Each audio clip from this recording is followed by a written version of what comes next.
IT sectors कहता है, बहुत सारे सर्वेज हुए हैं, दे विल डेफिनेटली टेल कि अगले 10 ईयर्स जो है ना वो इंडिया के होने वाले हैं। यूपी बिहार जिसको माफियाओं का गढ़ कहा जाता था, जहां 40 से 45% क्राइम रेट डाउन हो रहा है, तो उसको क्या ही बताएंगे। क्राइम रेट तो जाहिर सी बात है कि बहुत ज़्यादा कम हुआ है। इन केस अगर आपके पास टिकट थी और टिकट गुम हो गई, कोई इंडियन रेलवे के पास जो टीसीज वहाँ रहते हैं उनके पास कोई रिकॉर्ड नहीं होता जिससे वो उस चीज़ को रिकॉल कर सकें, और वो उनको एक्शनल चार्जेस लगा के, फाइन लगा के उनसे अवैध वसूली करते हैं। नमस्कार, आप सौगन टीवी देख रहे हैं और मैं हूं आपके साथ सुमित कुमार सिंह।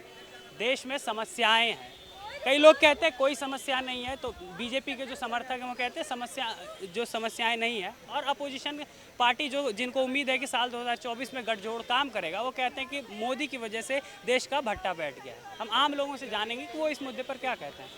क्या कहेंगे सर, पिछले 9 सालों में जो विपक्ष आरोप लगाता है कि भट्टा बैठ गया है देश का, सब कुछ बेच रहे हैं। जहाँ तक बेचने वाली बात आप तो कहीं तथ्यों में कोई भी तथ्य अगर आप देखने जाएंगे तो वो 100% ना तो सही होता है, ना 100% गलत होता है। फिलोसफी दर्शन जो है वो ये कहता है कि आप, अगर मैं ये कहूँ कि आप चोरी कर रहे हैं तो वो गलत बात हो सकती है।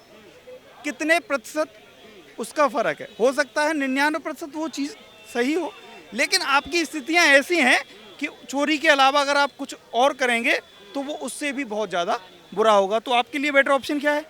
चोरी करना। अगर किसी चीज़ को बेचा गया और उससे कुछ सुधार हो रहा है, क्या चीज़ बेची गई? देखिए, आज रेलवे में वंदे भारत जिसकी सबसे ज़्यादा जो है प्रशंसा की जाती है, आप वंदे भारत चला रहे हैं, लेकिन इतनी महंगी टिकट है, कोई आम आदमी तो बैठ ही नहीं पाएगा। नहीं, वो किसके लिए? आप देखें, आम आदमी के लिए तो नहीं है। आप भिखमंगे होके अगर वर्ल्ड टूर का प्लान कर रहे हो तो गलत है ना, वो आपकी मानसिकता है। वंदे भारत जो ट्रेन है, अगर 1 लाख 1.5 लाख रुपए जो आदमी अपने शौकों पे खर्च करेगा, वो करोड़पति या अरबपति होना चाहिए कि नहीं होना चाहिए?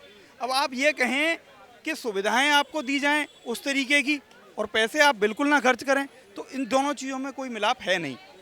बात अगर मोदी जी की करें, एक अद्भुत प्रतिभाशाली व्यक्ति हैं, वो आदमी जब खड़ा होकर बोलने लग जाए तो आप देखेंगे कि भीड़ सुनती है उसको।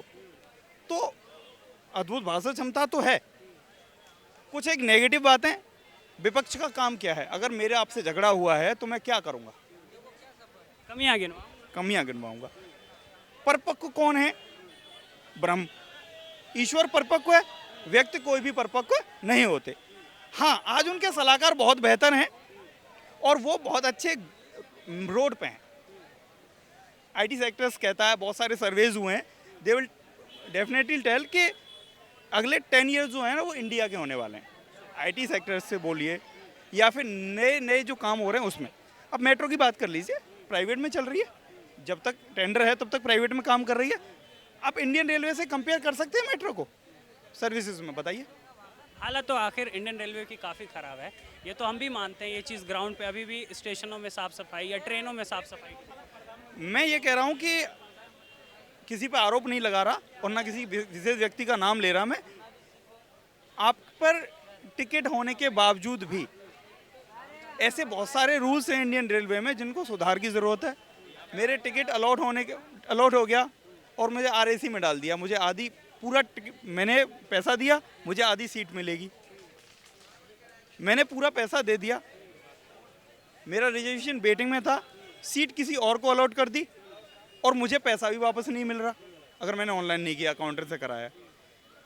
टीटीज, इन केस अगर आपके पास टिकट थी और टिकट गुम हो गई, कोई इंडियन रेलवे के पास जो टीसीज वहाँ रहते हैं उनके पास कोई रिकॉर्ड नहीं होता जिससे वो उस चीज़ को रिकॉल कर सकें, और वो उनको एक्शनल चार्जेस लगा के, फाइन लगा के उनसे अवैध वसूली करते हैं। अच्छा, भ्रष्टाचार में कमी आई है क्या? कि अवैध वसूली की आपने बात की, तभी मैंने कहा भ्रष्टाचार में, क्योंकि एक दावा किया जाता था 2014 में कि हम आएंगे तो भ्रष्टाचार एकदम ज़ीरो कर दें। नहीं, ज़ीरो किसी चीज़ को, मैंने पहले बताया कि दो अलग अलग पक्ष हैं। किसी चीज़ को ज़ीरो तक ले जाने के लिए 100% आपको सही होना पड़ेगा, और मुझे नहीं लगता कि एवरीथिंग कुछ भी ऐसा है कि वो 100% परफेक्ट हो। तो ज़ीरो ले जाना मेरे हिसाब से बहुत नामुमकिन सी बात होगी। हाँ, कमी की जहाँ तक बात करें तो 9 साल से मैं इतना एक्टिव नहीं हूँ, 4 से 5 साल से मैं देखता हूँ कि घूसखोरी में कमी इतनी आई है कि सीधे पैसे नहीं ले पाते, जरिया बदले हैं। नौकरियों का जो संचन है वो सही तरीके से होने लगा है, एग्ज़ाम्स में भी बहुत सुधार हैं। फिर टेक्नोलॉजी जो है उससे भी बहुत फ़र्क है। अब दूसरे व्यक्ति के पास मोबाइल है, वो आपकी वीडियो कैप्चर कर सकता है। CCTVs हर दूसरी जगह हैं। क्राइम रेट की तो बात करें, मैं यूपी से हूँ, तो अभी अगर क्राइम रेट की बात करें तो 47% के अप्रॉक्स उसमें रिड्यूसिंग आई है। अब 47% अगर क्राइम रेट घटता है तो उससे ज़्यादा बेहतर क्या ही हो सकता है। यूपी बिहार जिसको माफियाओं का गढ़ कहा जाता था, जहाँ 40 से 45% क्राइम रेट डाउन हो रहा है, तो उसको क्या ही बताएंगे। क्राइम रेट तो जाहिर सी बात है कि बहुत ज़्यादा कम हुआ है। हाँ, भ्रष्टाचार की बात है तो अभी भी बहुत सारी जगह जो है सुधार होना चाहिए। सुधार की ज़रूरत है और होगा। तो यहाँ पर आपने भ्रष्टाचार और महंगाई पर लोगों के बारे राय जानी। देखते रहिए सौगंध टीवी। कैमरामैन अंकित के साथ मैं सुमित। आप देख रहे हैं सौगंध टीवी, सौगंध वतन की।